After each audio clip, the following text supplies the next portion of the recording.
My Beautiful Dark Twisted Fantasy by Kanye West. My Beautiful Dark Twisted Fantasy was released November 22nd, 2010, and is the fifth album from the Chicago-raised MC Kanye West. The bulk of the album was recorded in Hawaii, with some additional work done in LA and New York City. He flew his favorite artists and producers in to have conversations and collaborate on the album. He booked 24-hour sessions in all three rooms of the Avex recording studio, and bounced from room to room if he hit his creative wall on a song. The album reportedly cost $3 million to make, which would make it one of the most expensive albums ever made. How do we feel about My Beautiful Dark Twisted Fantasy by Kanye West? My dark, beautiful, whatever the hell is shit. My Beautiful Dark Twisted Fantasy, man. I never get that shit right. How you feel about it, man?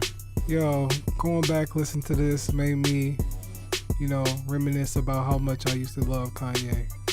Like, I still love him as an artist in some respects, but I was really for Kanye back in the day. And it was just because of how creative he was with his sound and everything like that. I mean, right off the back with Dark Fantasy, like, I don't know what it is about that introduction and everything like that to the song, but it's just so epic to me. I feel like it's like one of the dopest like introductions to an album Kanye has ever done, in my opinion. But yeah, straight into Gorgeous and Power. Gorgeous, man.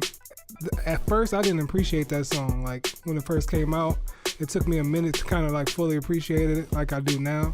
But it's just such a dope track. Power will always be a classic to me. All of the Lights, at first I didn't like that song, but it grew on me because I don't know if it was just because of all the features he had on it. It was just like overwhelming at first when the first song came out, because if I'm not mistaken, that one was just rolled out a little bit differently. I'm trying to remember what it was weird about that. But Monster, that's one of those classic songs that I just don't feel like people pay attention to enough, because that song go hard, man. Yeah. It goes hard. So Appalled is another one of those songs. I like the story behind. Isn't that the one that Sci say he snuck his verse on? Yeah. Yeah. So yeah, I remember always listening to that. Devil in a New Dress was dope. It's one of those Rick Ross verses that I actually really liked back in the day, because I really wasn't a Rick Ross fan. So yeah, that was pretty dope. Runaway is a cool song. I just always felt that it went on for too damn long. But that's about it. Hell of a Life, I actually like a lot. Blame Game with John Legend was always a classic to me. And Lost in the World, I know that's a track that most people don't really like, but I actually love that song. I thought it was really great. But this whole album, man, is just I won't say a classic Kanye album to me, but it's an amazing album to me, because after he released, this was after 808s, yeah. It really showed me that, Kanye was still on his, his grind and everything like that, trying to be an individual artist, separate himself from the pack, and how he can create something that sounded so Kanye, but as well sounded so diverse. So I gave it an A-, thought it was amazing. Okay. Thought you would have went a little higher than that, but hey, yo, Dark Fantasy. I remember when I first heard this coming in, and I was just like, yo, this is a dope sample. And then when the beat dropped, I damn near lost it. I was just like, yo, yeah, he's back. Yeah. He stopped. He's done with the BS. Right. He killed that dope ass track. Gorgeous. I was just like, it was cool.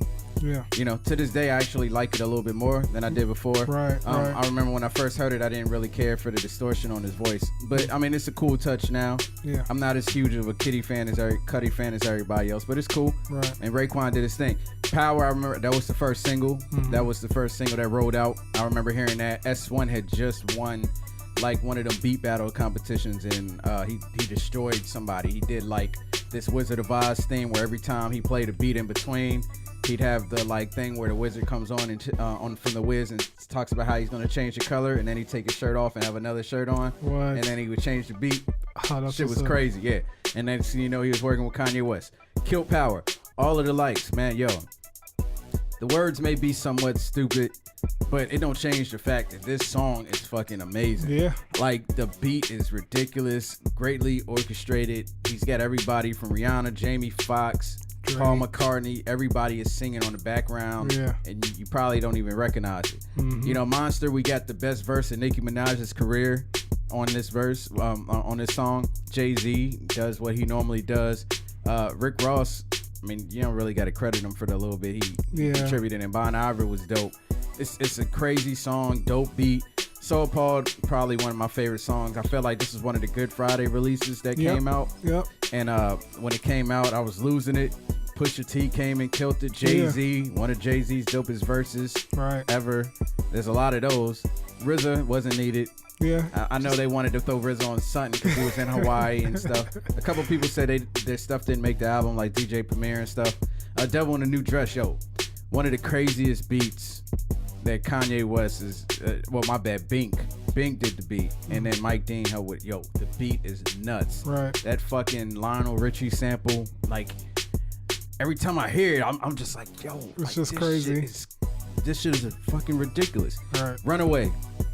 When it first came out, they should have left it the way it was when it first came out. When the album version came out, they added the extra same key over and over again, like that was in the Runaway movie, and then they had the humming in the end, like, yo, chill out. Yeah. That just sound like how you'd feel if you were vibing out to an instrumental.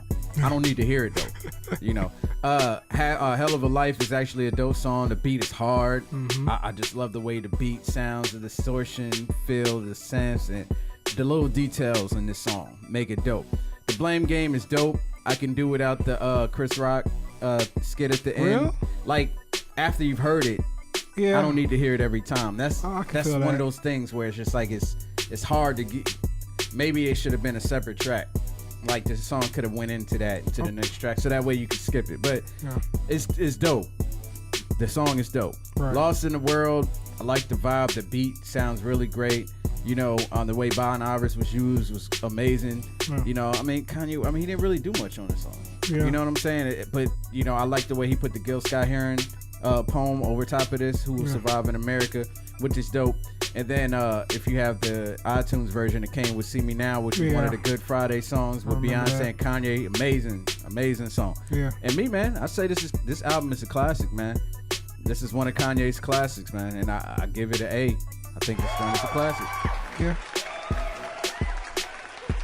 Yeah, man, Kanye West is, hopefully he gets back in somewhat of this direction. I'm not saying I'm not one of those guys that's saying, like, you know, we need this album again. Nah, I don't think that at all. I just hope he goes back to that type of vibe. Just a little bit. I agree.